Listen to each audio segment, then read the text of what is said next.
Hi guys, I'm Mark. I'm Paddy. And we are the Oyster Boys, and today we are going to be reviewing the Tide Waits for No One, which is a Session IPA from Electric Bear in Bath.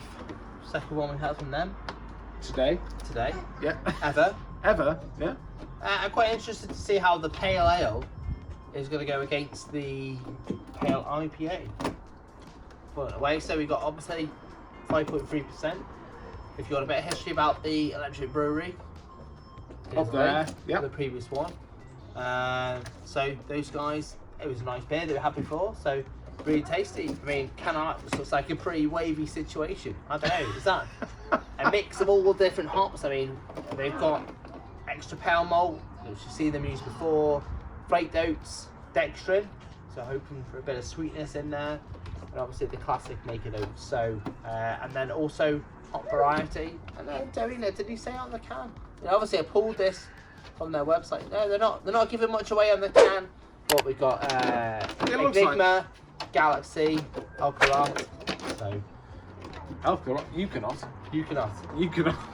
I couldn't quite see the board, and I just went for it. You cannot remember what it's called. If you ever need to remember how to pronounce that hop, remember it. You cannot remember.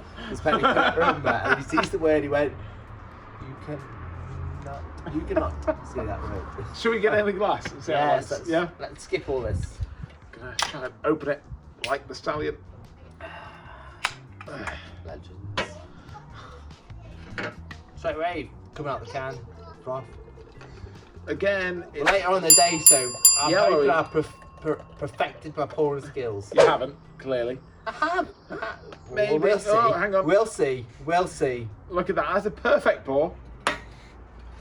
Perfect pour. Let's give it a like. So orange. Poured it better. That's a good smell as well. I got a whiff. I didn't get a whiff. Oh, well, I didn't get anything because I was so concentrated on pouring it massively.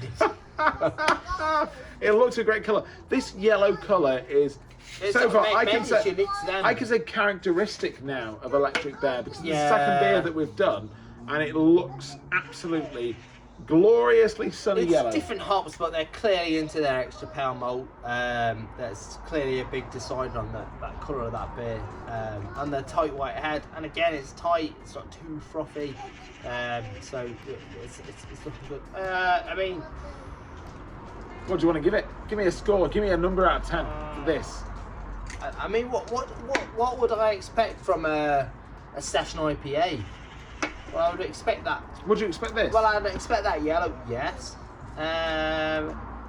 So, 7.6.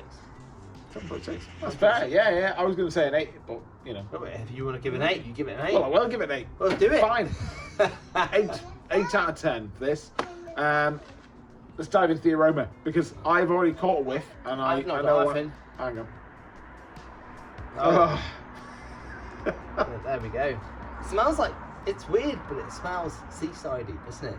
There's almost that whiff of salt.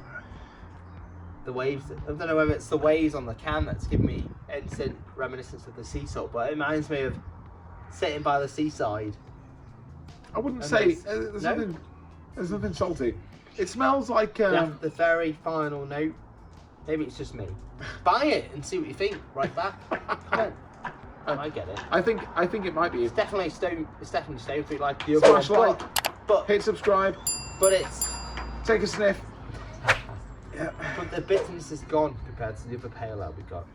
It's all stone fruity and dreamy and cloudy and you know, I'm getting lost in that headness. I really like it. Yeah, I'm getting the smells of like the stone fruit, but also I'm getting the smells of like it's almost like a kind of raspberry, like a tart type smell as well. Really in deep. Yeah. But the thing is, our scores are about do I like it or do I not like it, and I'll be honest, I love it. And these I'll probably give an 8.2 on the smell because it's so good. It was an 8.1 for me. It's a really nice smell. It's a really nice smelling beer. And the bitterness has sort of been taken away from the last pale ale that we had, and I really like it.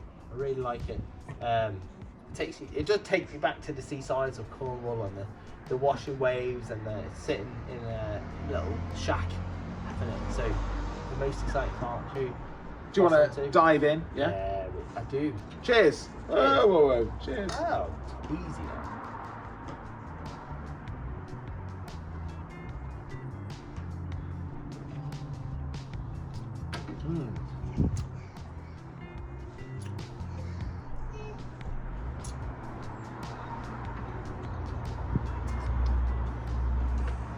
I really like it. That's a shame because I'm not a fan. Oh well, this is going to be awkward then, isn't it? It's going to be awkward, but I'm interested to see what you say compared to what I say. So I like it because I'm getting some really nice fruity flavours, almost like the kind of like a fruit salad sweet that you had when you were a kid. You know the Okay, yeah. You know you get like the blackjacks and the fruit salad. Okay. This is like the fruit salad version of that, and it's not thick on your tongue. It's thin. It's easy to drink. We got a friend just popped up there. The whole pack just came off. But I think this is a really nice, good tasting, easy drinking beer. I think I'm going to give it a 7.9 out of 10 for this. So, I mean, when I said it, I didn't like it. It's not blowing me away. It's not a New England IPA. It's one of those where it's got a West Coast guy. It's right in the middle. It's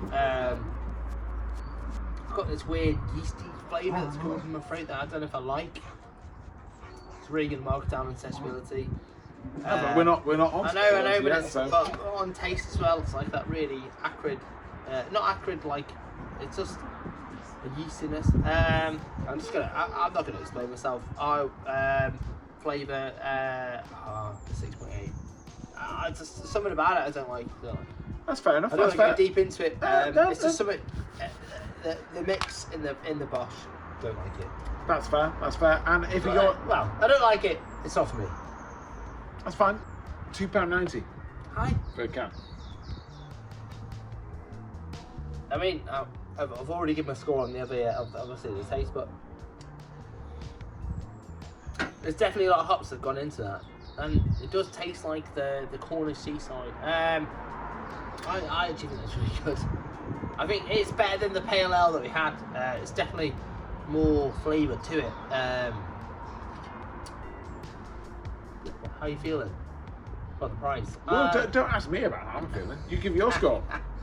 I see what you're doing. I see what you're doing. No. Go on. £2.90 for that. Hit me. 7.9. It's good. It's not great, but it's good. But it's really good. I mean, it's not great, but it's good. I was only going to give it 7.5, but you know, Yeah. Okay. So, I mean, it's not for me. I've given it a high score on flavour because it's not for me, but it's definitely not a bad beer. It's definitely a great beer. A really good beer, but not a great beer. And I know that's price. It's really good. What I would say though is, now we're going on scores on that sessionability, I think I could session this. Yes. Hard. And I would session this more maybe than the pale ale because I think it's more flavoursome. Yeah, I reckon I could probably do at least 6 pints of this. Yeah. It's kind of strange that you could give marks that if maybe the flavour might be like a 9 out of 10, but then you can only have 1 pint. And people might go, that's weird. And even, it's strange to think, but then if you think about it, the session beers that you have, if you were able to have a pint of Carl and a Carlsberg, you probably would give them a 5 out of 10, but the sessionability would be mega. So we are really here to So- find the best all-round beer. beer. That's what we set out to do, is find the best all-round beer. Yeah.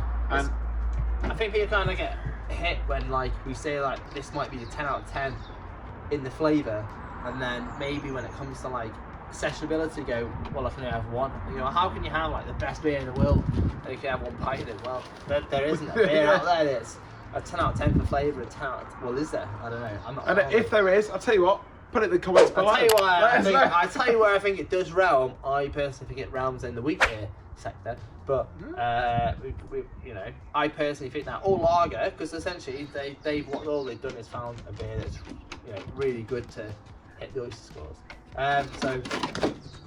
But yeah, I think that's. Did we give us that? Have I given my score? I've given mine. Don't know if you can I've yours. not given mine. Okay. I can't remember what you said. Not can I, but it doesn't matter. I don't think you said. I did say. Okay, you did say. Okay. I'll find it in the edit. Okay, so what would I give that?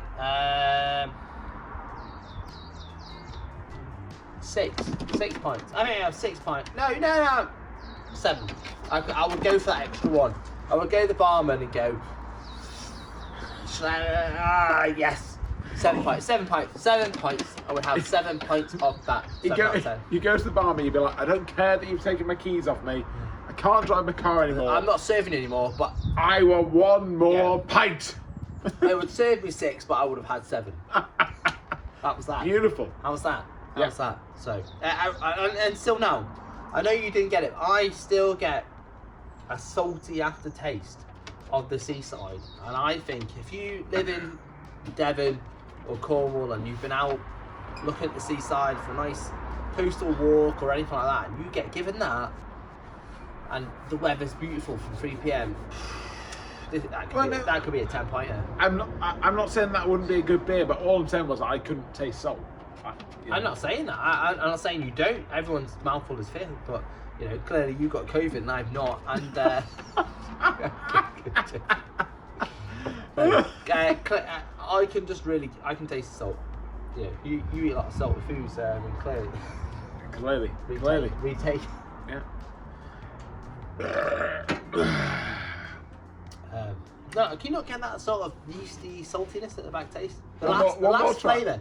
The last flavour you get on your tongue, you telling me Cheers. that's not salty? The last flavour. So first, obviously, you're getting the hops, fruitiness, and then you're getting the yeast, and then you get that last flavour of that beer, salt. No. Never mind, guys. Oysters out.